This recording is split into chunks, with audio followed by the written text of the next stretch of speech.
Hello guys, good morning. Ayun, nabalitaan natin na walang pasok ang mga estudyante ngayon dahil sa makapal na smog. At ito, samahan nyo ako mga idol, silipin natin kung anong sitwasyon dito sa taas.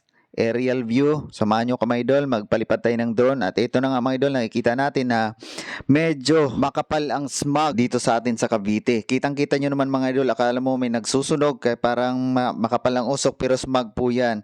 Lalo na siguro mga idol kung malapit na kayo sa may Tagaytay, mas makapal pa siguro kumpara dito sa Cavite. Kaya hanggat maaari, magsuot po tayo muna ng mask para iwas po sa mga sakit na pwede nating makuha dito sa smog kasi medyo makapal po talaga. At ngayong umaga na ito mga idol, ay isasama ko kayo sa aking gala sa ere. Ayan yung kalsadang nakikita nyo dyan mga idol, yan po ay parte ng Villar City. Papunta po yan ng Salawag. Ayan, kung makikita nyo dyan mga idol, ang daming bahay, parte po yan ng San Marino, diretso po ng Salawag. Ikutin lang muna natin mga idol, dito parte sa malapit-lapit lang sa amin para makita natin kung ano yung sitwasyon sa smog dito sa Cavite. Yan, particular mga idol, dito po ito sa may Dasmariñas, Cavite.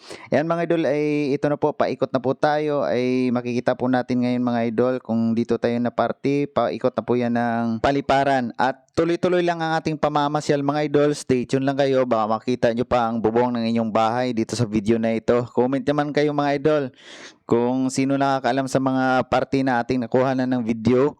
At eto, ikot-ikot lang tayo mga idol. Kung napapansin mo mga idol, talagang napakakapal pa ng smog. Ayan, ang oras natin ngayon ay alas 6 ng umaga. Ayan, medyo binilisan ko dito mga idol para umiksi-iksi lang yung ating video. Yan, kung napapansin nyo mga idol, itong nasa bandang kaliwa natin nakikita, ayan po yung Windsor na po yan, subdivision dito sa may Dasmariñas. Ayan, pinaikot-ikot ko lang yan mga idol para makita nyo yung sitwasyon dito sa parting malapit-lapit sa amin.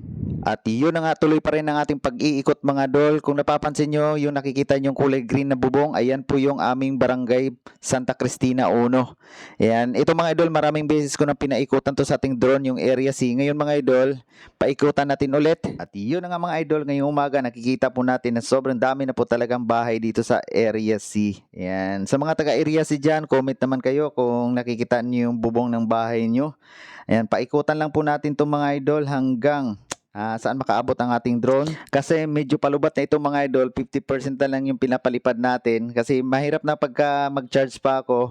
Pagkatapos ng charge ng drone natin, baka wala na yung smog, wala na tayong makikitang smog. Kaya pinilit kong paliparin kahit 50% na lang yung battery. At ito mga idol, kitang-kita nyo mga idol, napakaganda pala tingnan ng mga kabahayan pag nasa ere, di ba? At ito mga idol, tuloy-tuloy lang po yung panonood natin. Stay tuned lang po. At lagyan na lang natin ng background music kasi medyo mahaba-haba pa to. At ganoon naman, paulit-ulit lang naman yung sinasabi ko. Okay, mga idol.